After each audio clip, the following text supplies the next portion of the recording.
ايه في وجهة نظر تقول لك ما تحرمش نفسك وما تحرمش جسمك؟ صح. اول ما تحس انك عايز الاكله الفلانيه كلها لان جسمك محتاجها. صح. المقوله دي صح؟ بص يا فندم، الدايت هو ستايل حياه، اسلوب حياه. انا لو نفسي في حاجه وما عملتهاش هعند بعد كده وهزهق من اسلوب الحياه ده. انا نفسي في ايه؟ نفسي مثلا النهارده في كوبايه سحلب، مفيش مشاكل، هيبقى مج سحلب، هتبقى كوبايه سحلب، وهبقى عامل حسابها اللي انا هاخدها بالليل، فهقلل من تغذيتي بقيه اليوم. يعني بدل مثلا انا هاكل ربع فرخه هاكل نص الربع، بدل ما هاكل 10 معالق مكرونه هاكل 5 معالق مكرونه. ليه؟ انا خلاص بدرب نفسي. انت مع الوقت احنا عندنا منتجين في الشركه. المنتج اللي احنا اتكلمنا عليه الاناسيليوم، اللي هو هيقدر يخليك تقول لجوع الشتاء لا. منتج تاني المهم جدا الدكتور. احنا عندك بيتابع دكتور متخصص يفهمك المنظومه اللي انا بقول لك عليها ديت، يفهمك ان انا دلوقتي مثلا يا دكتور انا بحب السحلب بالليل، اكيد مش هتشربه كل يوم، خلينا بس متفقين في النقطه دي. ممكن اديهولك كل 4 ايام مره، بس في اليوم اللي فيه السحلب ده انا اول حاجه هديهولك هخليك تعمله بشكل سليم. يعني هشيل السكر اللي فيه وهديك سكر سيسل، سكر دايت بيحلي من غير ما يديك سعرات. فاول حاجه السكر حليناه. ينفع حليب العسل الابيض؟ ممكن. اوكي، ماله، مفيش مشاكل. العسل الابيض المعلقه انا حاسب سعراتها. هتقولي مثلا انا بحط فيه سمنه، في ناس بتحط فيه سمنه وحاجات زي كده، بلاش. ده المغاد بس اللي بيتعامل بالسمنه. بس انا بعمل مغاد كداب على فكره برضه، ما بعملوش بسمنه. كل حاجه في الدنيا نقدر نغيرها. مثلا يقول لك في المكسرات، طب انا ممكن مثلا احط كميه مكسرات قد كده، لا ممكن نقلل كميه المكسرات ونعلي مكسرات معينه، نحط عين جمل فيها اوميجا 3 نحط. فانا ممكن الحاجه اللي انت نفسك فيها احولها لحاجه صحيه بنفس الفليفر بنفس الطعم. انت مش هتعرف تعمل كده لوحدك. عايز كيك بالليل بقى، عايز شويه كيك كده حلوه بالسكر وشوكولاته كمان، ونسقسق في الشاي بلبن بيها. طب دي كيس انا كدكتور بتعرض لها كتير جدا. الكيك حضرتك فيه سكر سيسل بيدخل النار وامن ومصرح من وزاره الصحه المصريه والعالميه، تمام. عملت الكيك بتاعك بسكر سيسل وحطيت عليه دارك شوكليت، كوبايه الشاي بلبن بتاعتك حليتها بسكر سيسل، ولا حاجه، ده دايت صرف. اخدت نفس الفليفر. الدايت دلوقتي بقى سهل. كان زمان العلم ما توصلش لسكر اللي هو ما فيهوش سعرات، ما توصلش للدارك شوكليت بالنسبه العاليه ديت، ما توصلش لكل الكلام. دلوقتي الموضوع بقى انت بتاخد اللي نفسك فيه، بس في دكتور بيقول لك انت ازاي تاكل الحاجه اللي انت بتحبها من غير ما تاذي نفسك وانت ماشي على دايت. هنشوف مع رقيه. الو، ايه الحكايه؟ الو يا فندم. الو، السلام عليكم. وعليكم السلام يا رقيه، ازيك عامله ايه؟ الحمد لله يا فندم. اسمك حلو قوي. حضرتك ربنا يخليكي. عندك كام سنه؟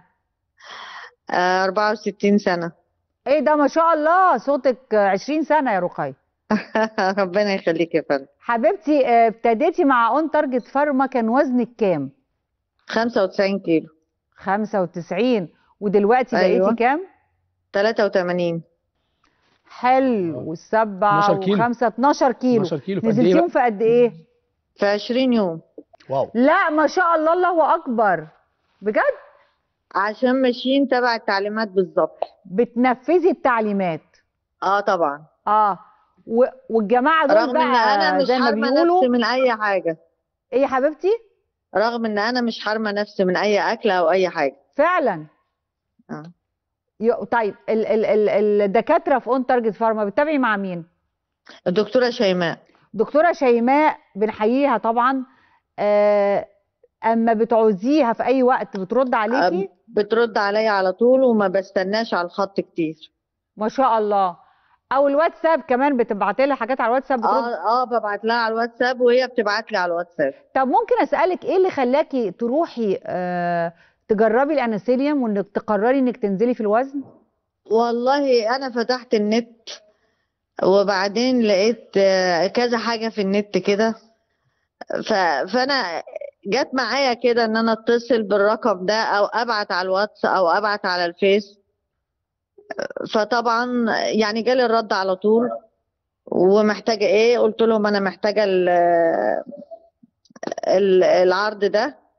فخدته ومشيت عليه ونفذتي التعليمات. واضح ان انت يعني مشيتي زي ما يقولوا بالظبط. الحمد لله. الحمد. طب عايزه تنزلي لوزن كام يا رقية؟ لحد 75 كيلو. حلو قوي. اللي انت طولك كام؟ 165.